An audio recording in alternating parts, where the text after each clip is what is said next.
Hello everyone, it is Wednesday, my dudes. And in the spirit of being timely for once, it is time to talk about episode 4 of Daredevil Born Again. This will have spoiler stuff towards the back half of the video. I will let you know when I'm getting ready to spoil things. But first off, my non-spoiler thoughts. Once again, I really like this episode. This series seems to get better as it progresses. While I did enjoy episode 1, I wasn't quite sure it found its footing until... excuse me, good lord. I wasn't quite sure the show had found its footing necessarily, but as the show has progressed, I'm firmly believing that it's on the right track. The acting still continues to be top-notch. Vincent D'Onofrio's Kingpin, Charlie Cox as Matt Murdock, and again, this isn't a spoiler if you've seen the trailer. We have Jon Bernthal back as Frank Castle, the Punisher. Just how it was in the original series, him and Matt together in scenes together, it's brilliant. I love it. It definitely left me wanting more of the two of them, but we'll get into that later. I am intrigued by the fact that, we've gone now several episodes without really too much of the superhero action, which is fine, totally fine. I'm enjoying it. And this episode kind of leans back into the whole, hey, we're gonna get back to this, just be patient. Excuse me, as we're still in the front half of the season. And it just goes to show that, even with Matt not being Daredevil, the show is still compelling.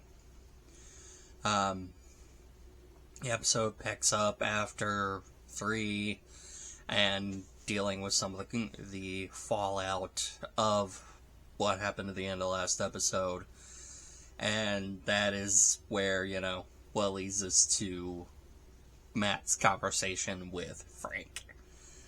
And it's that conversation that I think is going to partly lead back into Matt putting the suit back on. So, again, if you aren't watching this show, why not? It's good.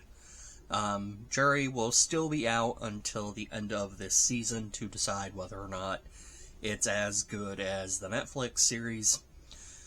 We'll get to that. That'll be at the end of the season. So we still got a couple of weeks. So if you aren't watching it, please do yourself a favor. If you like the Netflix show, if you like Charlie Cox's Daredevil, go watch it. It's good. So, now, into the spoiler territory. The shouting match between Frank and Matt. Daredevil and Punisher have never really seen eye to eye with two very differing ideologies. I don't know where Frank Castle left off in the Netflix stuff. I haven't watched seasons 1 and 2 of his show yet. But just the idea of Frank in this, underground area, just still plotting and planning, future hits that he's gonna take out on people. This kind of bearded, disheveled. It makes me want more. I hope he comes back later in the series.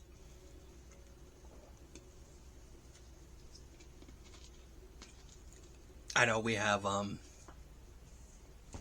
his TV special or whatever for next year slated, but I don't know. Just anytime I see Frank and Matt in the same room, whether it's just those two actors, the way they're written, the differing ideologies, maybe all of the above, it just leaves me wanting more.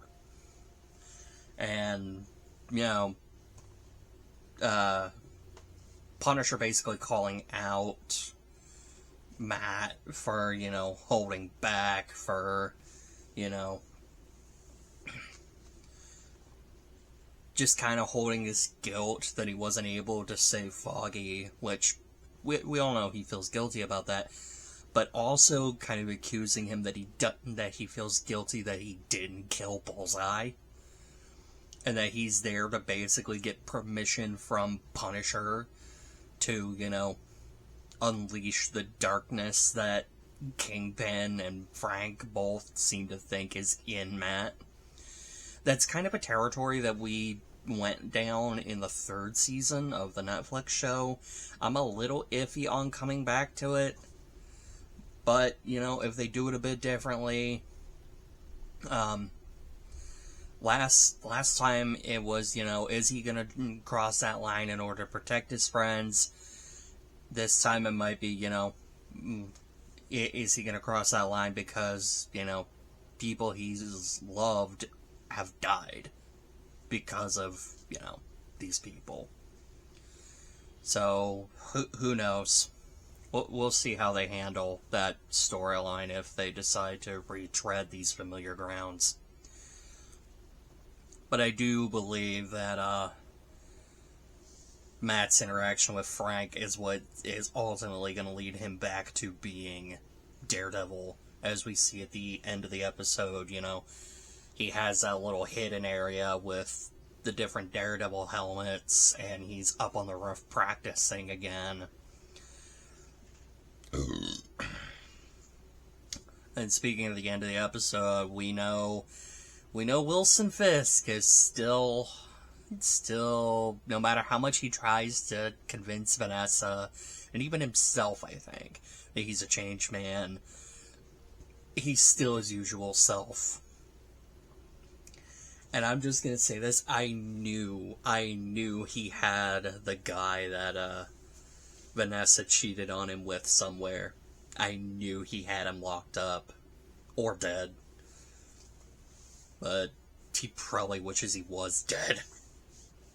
Again, if they were to lean into just how much more dangerous Fisk now is, or Fisk could be, since Echo healed him of his anger, like his uncontrollable rage, if they were to just lean into that a bit more, I think Fisk could be just as scary of a villain, of a character, as he is in the Netflix series.